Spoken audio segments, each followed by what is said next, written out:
Има ли естествени врагове да го ядат мишки? Има, да как няма, всичко трябва да живее, иска да живее. И мишката иска да живее. Как се опазват тези полета? Ако имаме силно нападение, слагаме отрови да мъртвим мишките, но обикновено природата се знае работа и сама си контролира броя на неприятелите.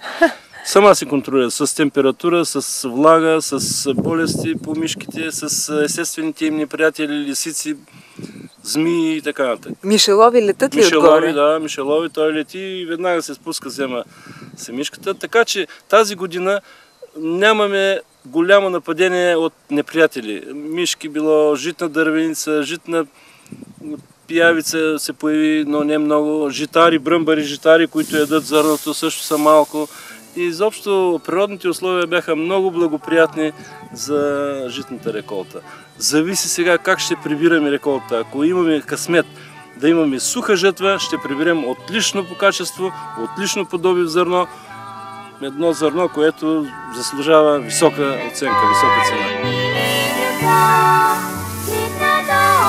Нашата пшеница сега, нашата пшеница е тая качествена пшеница, я изкупуват чуждестранни фирми. Чужди фирми, Гленкор и така нататък. И я изнасят в Констанца, в Румъния. Оттам е, тук е купуват като фуражна пшеница, а там е продават като качествена румънска пшеница. А защо не си я продаваме ние като качествена пшеница? Защото сме глупави. За това, защото сме глупаци. Не си продаваме собствено. От кого зависи? Как от кого зависи? Аз ли да ви кажа от кого зависи? Аз ли да ви кажа? Зависи от главите там горе. Държавна политика ли е това? Държавна политика, разбира се, че е държавна.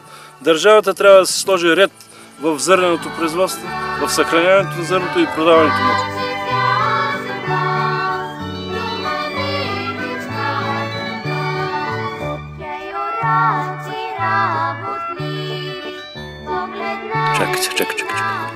Чакай малко. Ето. Едро зърно. И за какво е това зърно? И сега, това зърно в момента е в восъчна зрелост. Ето, зърното, вътрешността на зърното е като восък. Восъчна зрелост. Значи вече е оформено, натрупват се белтъчените, в момента се натрупват. И скорбялата вътре в ендосперма. И фактически още няколко дена зърното ще премине към пълна зрелост.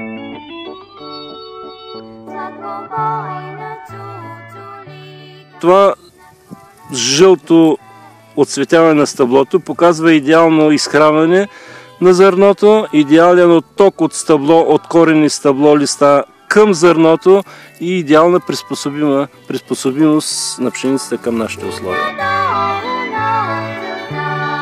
Това е клас, който не може да се намери никъде в света. Тук само може да се намери в селекционната градина на село Царевец. Защото е получен чрез много сложно кръстосване, много сложна хибридизация, като основата на този клас идва от Мексико, Симит, Мексико. Международната селекционна организация Симит, където аз имам няколко приятели и приятелки, които ми изпращат най-хубавото в света. Вижте сега, това не е ли откраднато тогава? Не е откраднато. То ми е дадено от самия селекционер. Вижте сега... Ама ви е дадено зърното или вие сте направили допълнителна селекция? Аз съм направил допълнителна селекция. Какво се изразява тази допълнителна селекция? Много неща. Вижте, в обикновения клас имаме 4 до 5 зранца. Тук имаме 7 зранца. 6-7 зранца. Някъде и 8. Вижте какво осложено класче това класче. Гледай, това е невероятно. Един клас тежи около 4 грама, 4,5 грама. Това е сорт за 1200 кг от декар. Това е невероятна история. Това хлебна пшеница? Хлебна пшеница. А в България предлага ли се? Сега се създава. Когато вземете това зърно, какво трябва да се случи с него, за да продължите напред и да го утвърдите като сорт? Това зърно трябва да бъде първо да притежава продуктивност, висока продуктивност. Над 850-900 кг.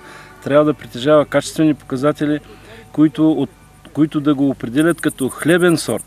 от който да се произвежда брашно и хляб и хлебни изделия. На трето място, трябва този сорт да притежава устойчивост срещу основните стресови фактори. Биологични и небиологични фактори. Болести, суша. Болести и неприятели, това са биологичните фактори, стресови. И суша, студ, киша, това са абиотичните фактори, на които сортът също трябва да издържа. Тази година, например, имаше много големи наводнения и някои хора, някои фермери се страхуваха, че посевите ще измръзнат, ще загинат от вода. Аз им казах, не, няма да загинат, посева може да издържи 30 дена под вода без някаква голяма опасност, но със силно затормозване на растежа, но ще се оправят, ще се съживят. Това така стана. След това трябва сорта да бъде устойчив на студ. Трябва да издържа минус 15, 18, 20 градуса, които са типични студове за България, за този район. Ако не издържа, той ще изчезне от полетата. Погледне